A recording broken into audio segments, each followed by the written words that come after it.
Fannie Mae and Freddie Mac have announced recently outrageous salaries for their CEOs. We've got Freddie Mac CEO Charles Haldeman. He's getting $7.8 million for the last 2 years, and $9.2 million goes to Fannie Mae CEO Michael J. Williams. Now, what did they do to earn this, along with their cohorts? By the way, if you think that's bad, wait till you get a load of 6 executives put together at Fannie Mae and Freddie Mac over the last 2 years.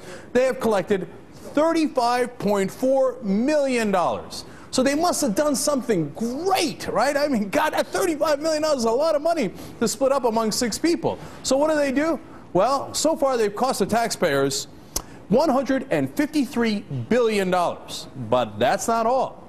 Also included in this fine package is a projected cost of $363 billion to the United States taxpayers. So why in the world are we paying these guys? Well, they tell us, no, it's very important to retain their talent.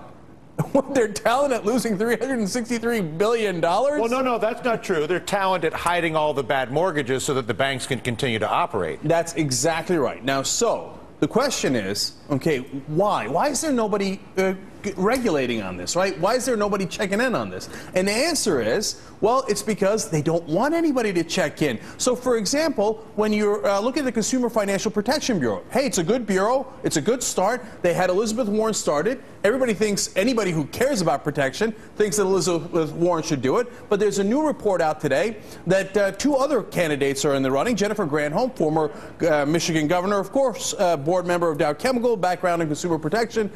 In my taste, she's a little milquetoast, but she decided she's not going to do it. I'm going to come back to her in a second. The other idea is Sarah Bloom Raskin. Now, she has a long list of credentials as well. Current Fed governor, former commissioner of financial regulation in Maryland, etc. But here's the thing that drove me crazy about that. The Huffington Post reported that, and whether it's true or not, we don't really know. She hasn't come out on it, right? And she's got good qualifications, too. Understand that. Having said that, the report was that she would be acceptable to the financial services industry, and that's why the Obama administration is considering it. Isn't it important that every cop is acceptable to the criminals that they're going to supervise? Yeah, what are we doing? Asking Tony Soprano if he likes his FBI agent? We are. This is madness. No, we can't do this. No, so apparently we've got to check in with the banks. Pretty please, can we please regulate you with someone you like? Now, I'm not putting it on her. Raskin might be a great person. She might be great. Right. And certainly she's very likable and all that. Right. One last thing here. So when they asked Granholm, she said, look, I don't want the job. And she sent out a tweet, which I actually really like, to give her credit. She said, I have declined to be considered for this post.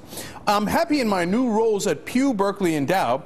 And by the way, while I don't know Raskin, and she may be great, I think nominating Elizabeth Warren is a fight worth waging. Wow. Okay, now, that's exactly right, okay?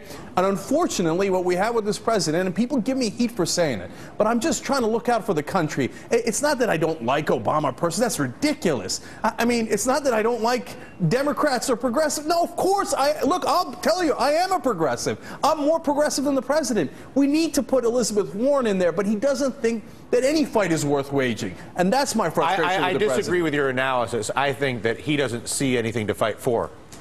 In other words, your suggestion is, oh, he wants to fight for us, but he doesn't really want to do it. I'm saying he's with the bankers. He's made that clear. So I don't mean to be. That's a fair point. Based on his actions. It's a fair point. It's a delight to see you. Thank you for spending so much of your afternoon with us today. All right. Thank you, Jen Bill. Huger, check him out, 6 o'clock tonight right here on MSNBC. That'll do it for us today. My name is Dylan. Thanks for spending your afternoon with me, and Chris Matthews is up right now.